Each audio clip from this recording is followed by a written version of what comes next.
ہیں۔ نمبر 2، روایت کیا گیا ہے کہ جو لوگ غیبت کرتے ہیں اور جو لوگ مسجد میں دنیا کی باتیں کرتے ہیں ان کے منہ سے گندی بدبو نکلتی ہے، جس سے فرشتے اللہ پاک کے حضور ان کی شکایت کرتے ہیں۔ سبحان اللہ، جب مباح و جائز بات بلا ضرورت شرعیہ کرنے کو مسجد میں بیٹھنے پر یہ آفتیں ہیں تو مسجد میں حرام و ناجائز کام کرنے کا کیا حال ہوگا؟ نمبر 3، درزی کو اجازت نہیں کہ مسجد میں بیٹھ کر کپڑے سیے۔ ہاں، اگر بچوں کو روکنے اور مسجد کی حفاظت کے لیے بیٹھا ہے تو حرج نہیں۔ اسی طرح کاتب کو مسجد میں اجرت پر کتابت کرنے کی اجازت نہیں۔ نمبر 4، مسجد کے اندر کسی قسم کا کوڑا ہرگز نہ پھینکیں۔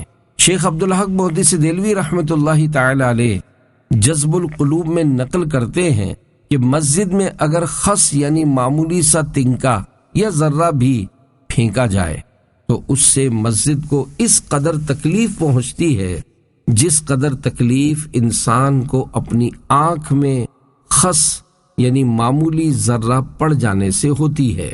نمبر 5، مسجد کی دیوار، اس کے فرش، چٹائی یا دری کے اوپر یا اس کے نیچے تھوکنا، ناک سے نکنا، ناک یا کان میں سے میل نکال کر لگانا، مسجد کی دری یا چٹائی سے دھاگا یا تنکا وغیرہ نوچنا سب ممنوع ہے۔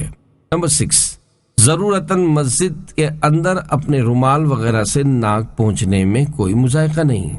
نمبر 7، مسجد میں جھاڑو دینے میں جو گرد اور کوڑا وغیرہ نکلے وہ ایسی جگہ مت ڈالیے جہاں بے ادبی ہو۔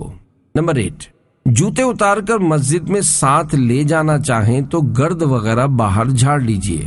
اگر پاؤں کے تلووں میں گرد کے ذرات لگے ہوں تو اپنے رومال وغیرہ سے پونچھ کر مسجد میں داخل ہوں۔ مسجد میں گرد کا کوئی ذرہ نہ گرنے پائے، اس کا خیال رکھیے۔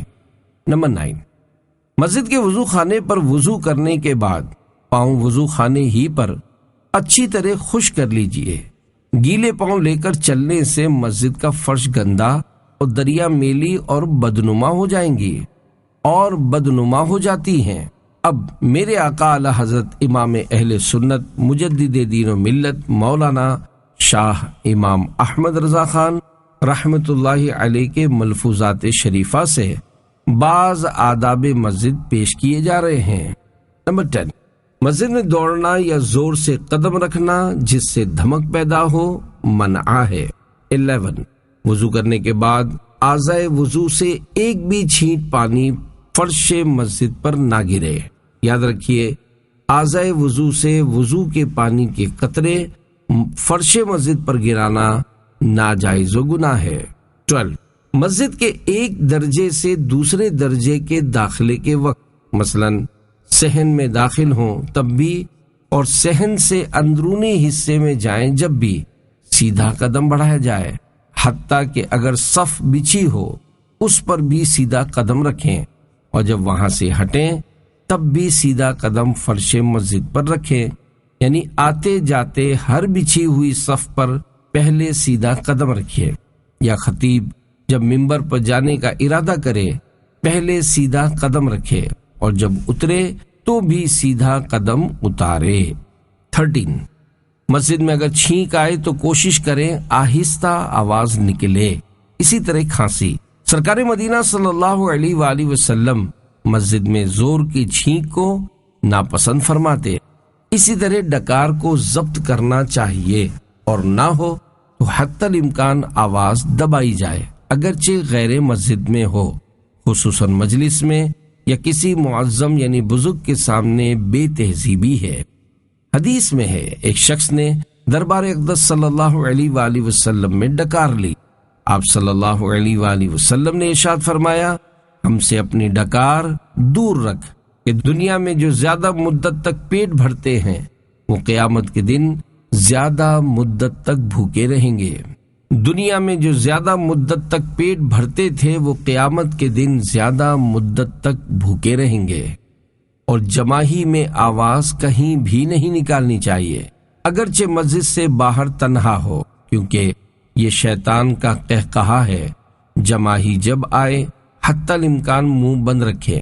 منہ کھولنے سے شیطان منہ میں تھوک دیتا ہے، اگر یوں نہ رکے تو اوپر کے دانتوں سے نیچے کا ہونٹ دبا لیں، اور اس طرح بھی نہ رکے تو حتی الامکان منہ کم کھولیں اور الٹا ہاتھ الٹی طرف سے منہ پر رکھ لیں، چونکہ جماہی شیطان کی طرف سے ہے اور انبیاء کرام علیہم السلام اس سے محفوظ ہیں، لہذا جماہی آئے تو یہ تصور کریں کہ انبیاء کرام علیہم السلام کو جماہی نہیں آتی، انشاءاللہ فوراً رک جائے گی۔ 14 تمسخر، مسخرہ پن ویسے ہی ممنوع ہے اور مسجد میں سخت ناجائز۔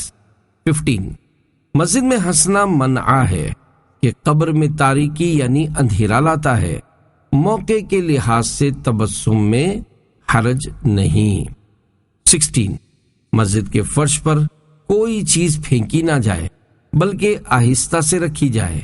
موسم گرما میں لوگ پنکھا جھلتے جھلتے پھینک دیتے ہیں، مسجد میں ٹوپی، چادر وغیرہ بھی نہ پھینکیں۔